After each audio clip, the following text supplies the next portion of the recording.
หากกูฮู้ว่าอยู่อัมมารีเพิ่นมีสปานำไผไปเที่ยวมาไม่เมื่อยนี่อยากหาบอลผ่อนคลายอยู่นี่คือเหมาะ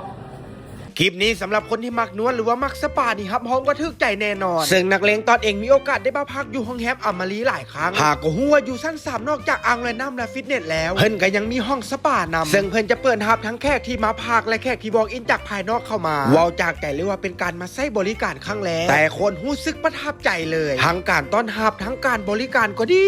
ห้องสปาเพิ่นก็ตกแต่งเป็นโทนแบบอบอุ่นเข้าไปแล้วก็รู้สึกผ่อนคลายสุดๆมีห้องน้ำและห้องเปลี่ยนเครื่องในตัวและที่โคตรประทับใจเด้อหมอนวดเพิ่นเก่งแอดนี่จากเป็นคนที่บ่ค่อยมักนวดกลายเป็นว่าเพิ่นแฮงจนนอนโกนให้หมอนวดฟังเลยจ้า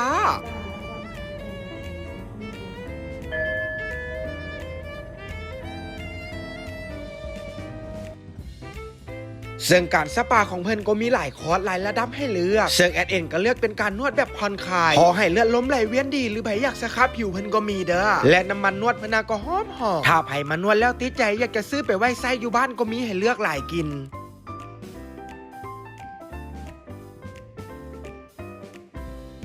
นวดแล้วเพิ่นก็มีซาฮ้อนๆหอมๆไว้ให้ดื่มผ่อนคลายอีกพร้อม